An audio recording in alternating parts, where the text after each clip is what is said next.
And what always fascinated me was how something could feel so clear in your head and you try to put it on the page and it's a jumble. So it's really on the page that's the extended brain.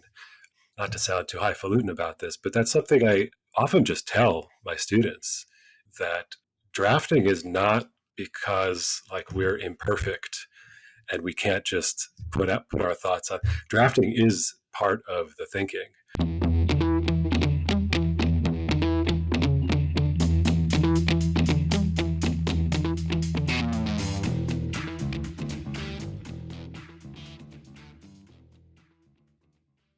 Hey, folks, welcome back to the podcast. Hope you're all doing well. This week, I got to sit down with one of our long term tutors, Andy Friedman, who is just a gem of a human being. I mean, this guy is such an amazing values match for Signet. He's so caring. His true passion is education. And he's also fascinating and fascinated by a lot of really cool things. He has a degree in music theory. He has taken opportunities to explore lots of other paths. He's generally curious person who gives himself permission to follow those curiosities. And as you can imagine, all of that is really inspiring for a teenager to get to form a relationship with and learn from. And so Andy, he's a self-described word nerd, and that's where the title of our episode comes from. He's an amazing writing coach. He also does academic coaching. He does test prep. He does academic tutoring, does all kinds of things. And we are just so lucky to have him here at Signet. And any of our clients who get to work with Andy just are so pleased with the relationship he's able to build with their kids, the results that they start to see, and the overall impact he has on the family dynamic. So take a listen. Andy, thanks for joining me. Looking forward to this. It's so great to be here. Thanks for having me. Yeah, of course. So let's start with kind of telling people what you do, and then we'll back up and talk about how you got there.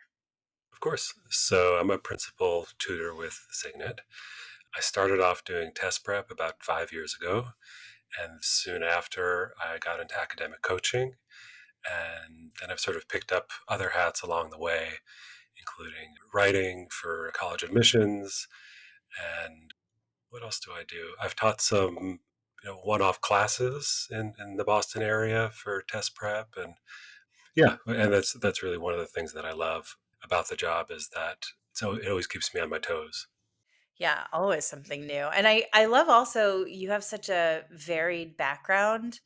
Like you pick up the, random music theory student or Oh, right, yeah, things like that, which are really right. Right.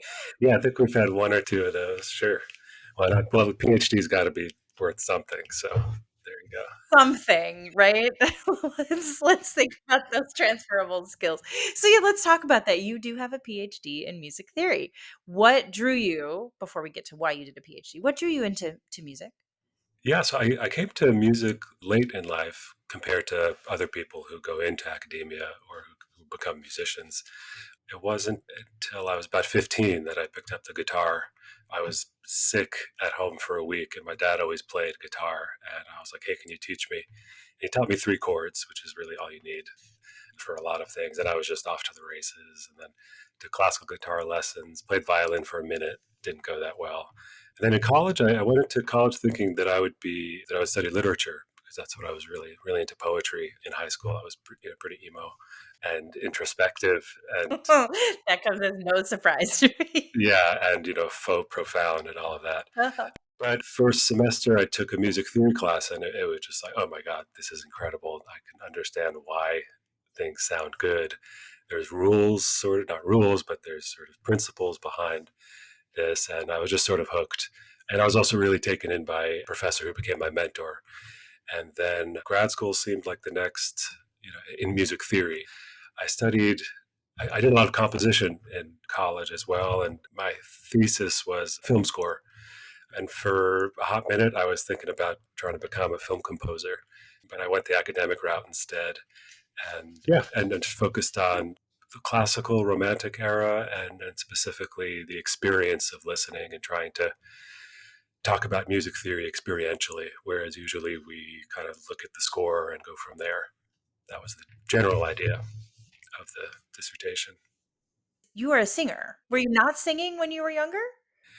I sang very informally. I grew up Orthodox Jewish, and so there was a lot of singing around the table, Friday nights and in the synagogue around prayers. And I was in some Jewish choirs, but I didn't take voice lessons until college, my junior year, because they were free for music majors. And then I found myself in the Glee Club. I even had a solo senior year. And I've been singing on and off with choirs ever since.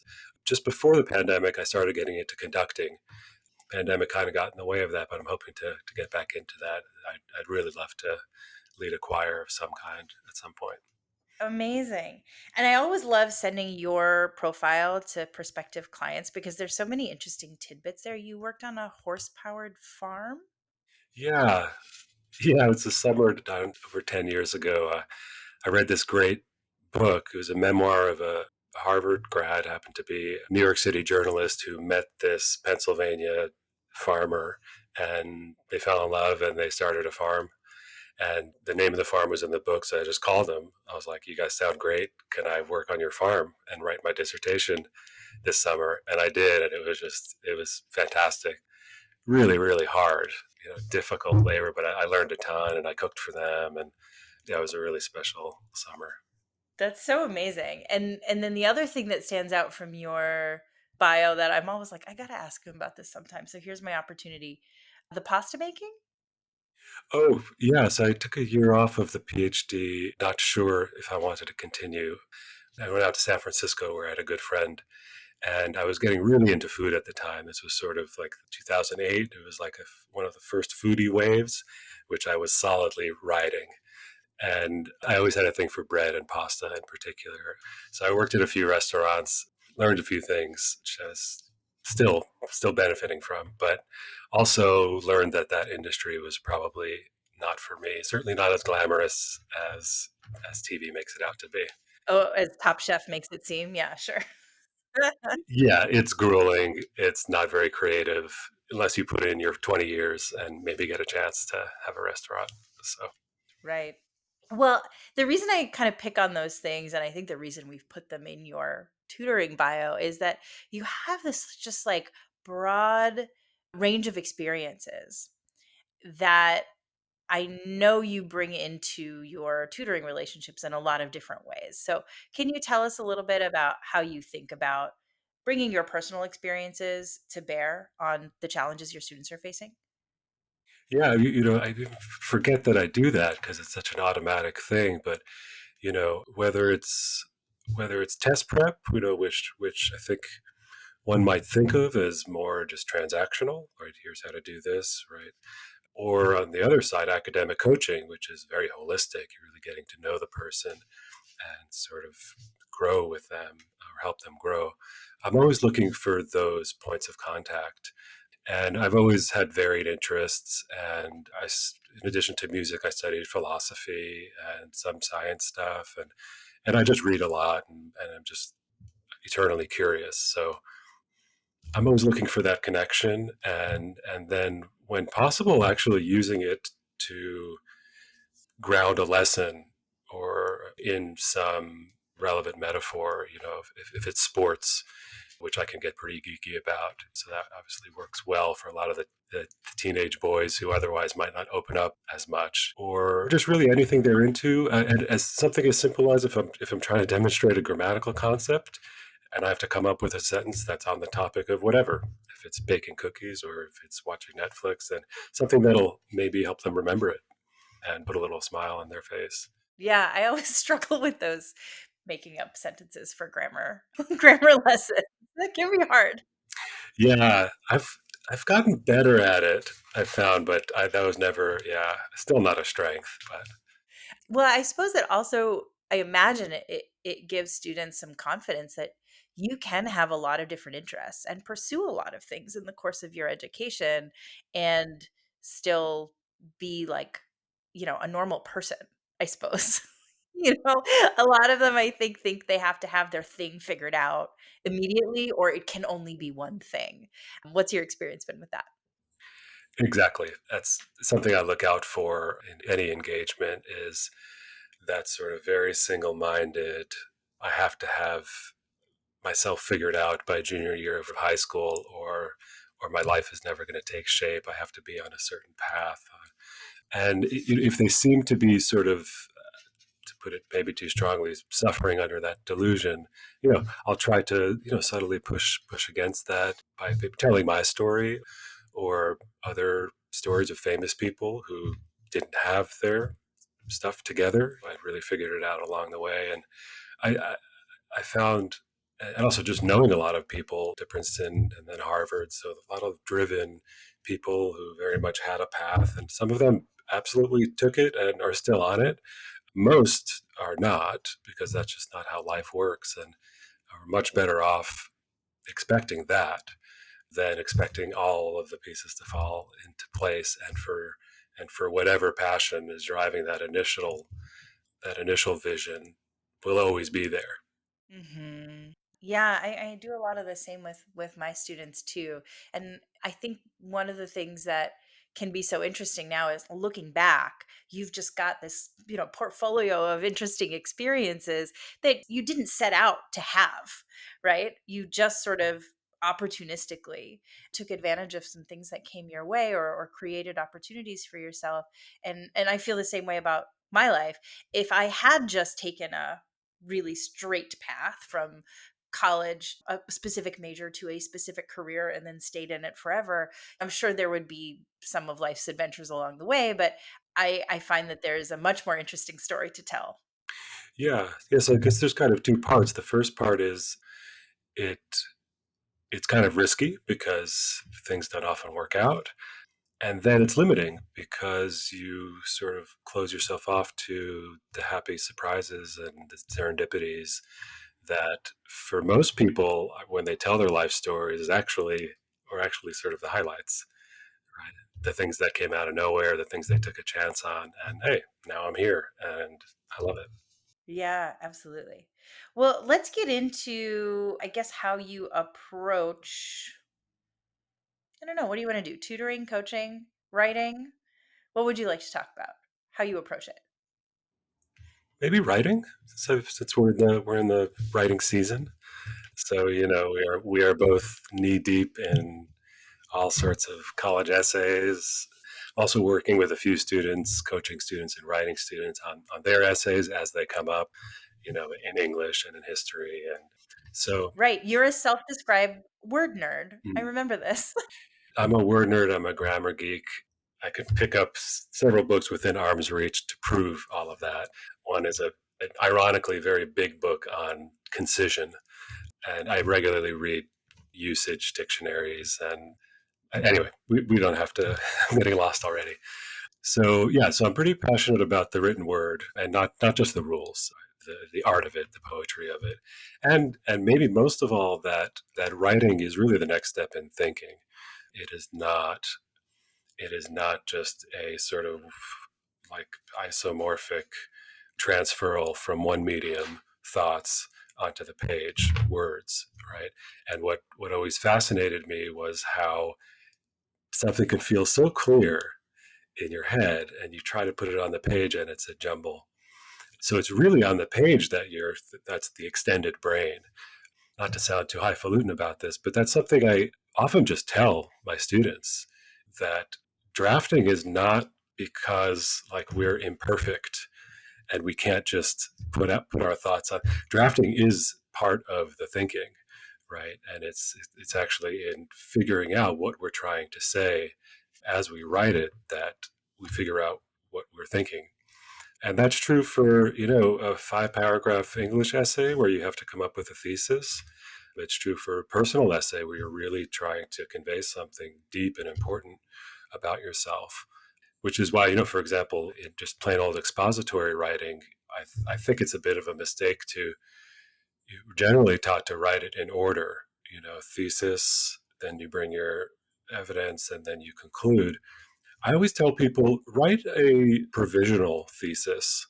Just write for now what you think you're trying to say, and then go through your evidence, see what the evidence is actually telling you, conclude, and then write your thesis paragraph and figure out what you actually wanted to say. And I think that's kind of the way it should be done, right? It's very hard to figure out your actual argument. You have sort of a vague idea at the beginning, but until you get into the details and really try to find the words, so I would say expect to revise your opening paragraph. I think on a larger scale, my dissertation, I didn't figure out what I was trying to say till maybe 5 years later. At the time, I knew, I'm not saying I was way off. I knew partly what I was doing, but it had to sit with me for a while. And I was like, oh, I see what I was trying to get at.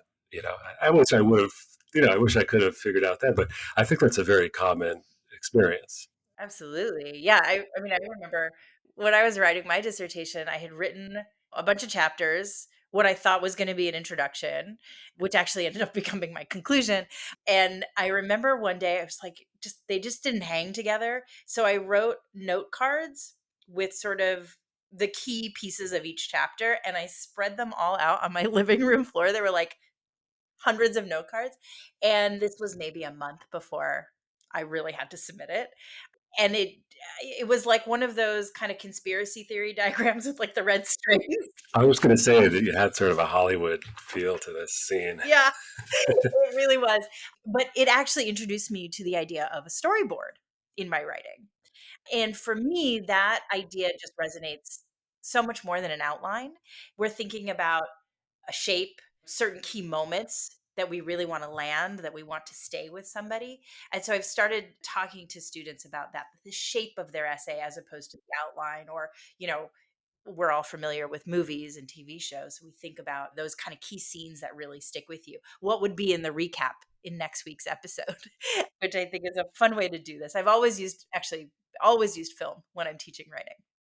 Yeah, I think that it's brilliant. And I also emphasize, I try not to use the word outline because it can become sort of mechanistic and sort of calcified. And it's this very architectural thing. Whereas, whether we're making an argument but especially when we're telling a story, it's really flow, right? And as a music minded person, and in a way, that's what my dissertation was about, was can we talk about the flow and not just the notes? So I think we're very, very simpatico in that respect. Yeah. Well, yeah, I was going to ask you, how does your love of music and your sort of more theoretical academic understanding of music influence the way you try to help people write?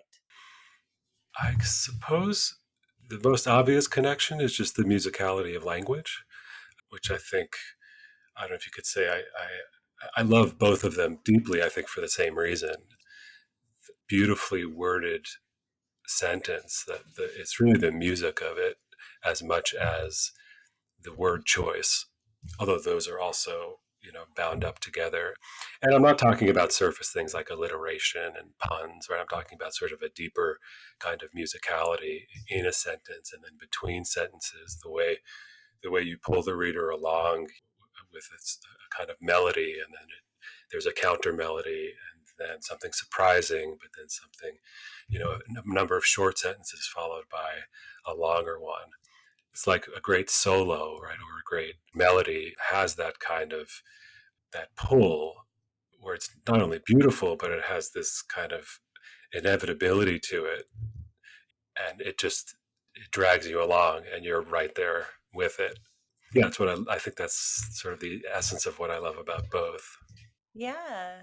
And I know, we're in the business of teaching students how to write while also getting them to finish some very important writing.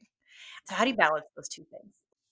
Yeah, I'm definitely, earlier on, I was in danger of sort of getting too caught up in trying to transmit all of these wisdom to 16-year-olds who probably couldn't care less.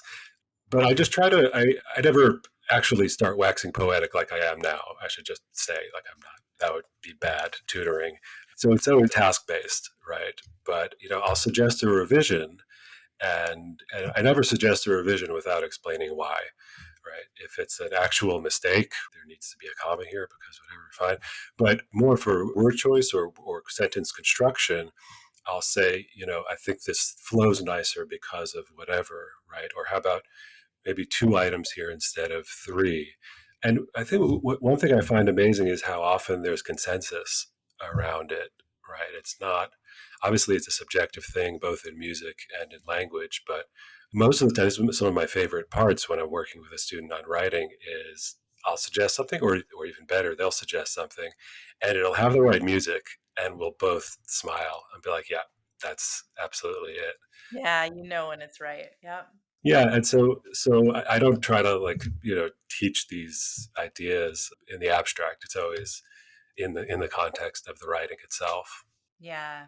What I love about you, Andy, is you're such a great example of somebody who can go there and wax poetic and be extremely philosophical about, how do we learn? Why do we love music? What is the sound of these words?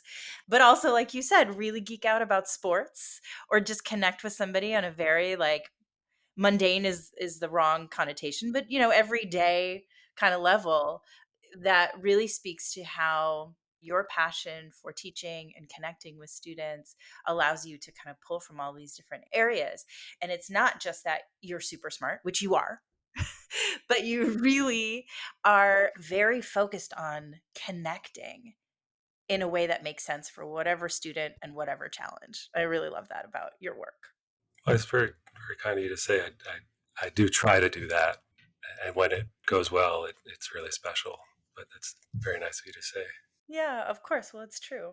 Well, I think that's a really nice place to leave it. Any final thoughts from you that you want to share? No, this was great. I'd be happy to go for another hour, but maybe we'll do this again sometime. We will, and we can talk about some of your other specialties at that time. Awesome. Great. All right. Thank you, Andy. Thank you. Oof, what a good guy. So, as we wrap up here, I want to remind you about a couple of resources. So, obviously, we have my community on Circle that's called How to Get into College. Some interesting things happening over there. We'll have some new boot camps and some courses coming up. But as always, there are great free resources there, including live office hours with me, where you get to come and just ask your questions, no strings attached. So please do take advantage of that and join that community. And then the other thing we're doing this month and next is we're holding a series of info sessions about the work that we do at Signet and how it might work for your family. So take a look at our website and sign up for an info session. Learn a little bit more about how you can get some help. Oh, and then the last piece is my LinkedIn. I've taken a little bit of a winter break from LinkedIn. I needed some space in my brain. So I haven't really been actively posting since the middle of December, but I have restarted. So you can follow me on LinkedIn for interesting articles highlighting other people who work in this field and my own opinions on what's happening in admissions and what you need to be doing right now to help your kid through it. So please follow me there and hope to see you next time. Thanks.